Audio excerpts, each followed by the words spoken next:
झोपड्यांना संरक्षण देण्याचं बिल जे आहे कारण त्या बिलची मला हे सांगा की हा जो निर्णय आहे यापूर्वी महाराष्ट्र सरकारला घेता आला असता कारण 10 वर्षापासून 2000 पर्यंतच्या झोपड्या रेग्युलाइज कराव्या तुमचाही पक्ष म्हणतोय सगळेच पक्ष म्हणत होते ते निर्णय घ्यायचा होता सगळं ओपिनियन घेऊन आज सरकारने एक चांगला निर्णय महाराष्ट्राच्या जनतेसाठी आणलेला आहे त्याच्यामध्ये माणूस जे झोपडामध्ये देतात त्यांच्या जे स्वप्नाच्या घर आहेत त्या आता त्यांना भेटणार आहोत.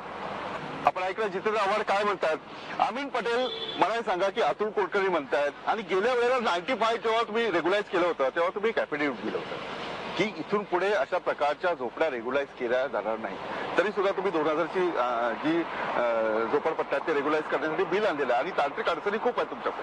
नाही ते बिल विधानसभामध्ये पारित झालेलं आहे ते बिल विधान परिषदेला पारित झालेलं आहे जी तुम्ही जे म्हणतात की एफिडेव्हिट सरकारने दिली होती कोर्टामध्ये जसं मी अगोदर म्हटलो की त्याच्यावर बेस्ट ओपिनियन घेतलेलं आहे सरकारने अटॉर्नी जनरलचं ओपिनियन घेतलेलं आहे दुसरा जे आणखी जे लॉयर्स आहेत काउन्सिल आहेत त्यांचं ओपिनियन दिलं आहे त्याच्यामध्ये स्पष्ट असं म्हणलेलं आहे मुख्यमंत्रीजीने सभागृहामध्ये सांगितलं आहे की हे करता येईल सरकारला त्याच्यासाठी केलेलं नाही. आमच्या वचननामामध्ये आम्ही सांगितलं होतं वारंवार की आम्हाला 2000च्या झोपडाला मंजूर करायचे आहे त्यांना घर द्यायचे आहे. आता सरकारने एक चांगला निर्णय घेतला नाही चांगला निर्णय घेताना मनसे असो शिवसेना असो भाजपा असो सगळ्यांनी त्यांचं स्वागत केलेलं आहे. हे निर्णय मुंबईसाठी पुण्यासाठी ठाण्यासाठी लई गरजेचा निर्णय होता त्याला पेंडिंग होता आज ते निर्णय झालेला आहे त्याच्यामध्ये लाखो लोकांना त्यांचा फायदा होणार आहे.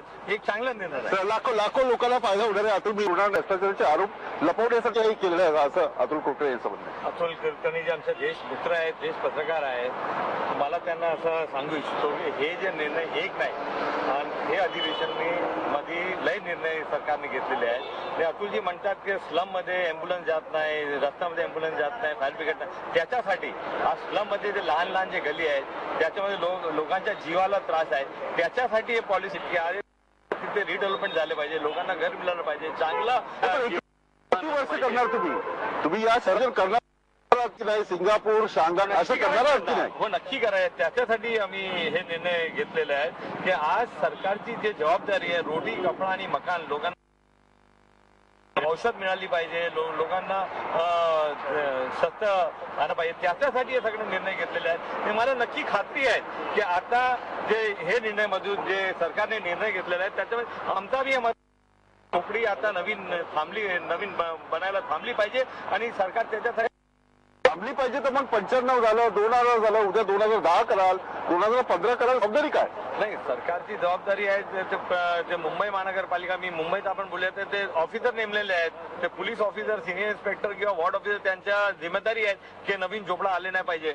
आता जगा कुठे राहिली मुंबईमध्ये झोपडपट्टीसाठी आज कुठे मुंबईमध्ये मला दाखवा तुम्ही आज मध्ये जगा आहे का नवीन झोपडीसाठी नाही. आता हे निर्णय घ्यायचे होते आणि निर्णयाच्या सर्वांनी एकमताने त्यांचं स्वागत केलं. चित्र बघाल ते उत्तर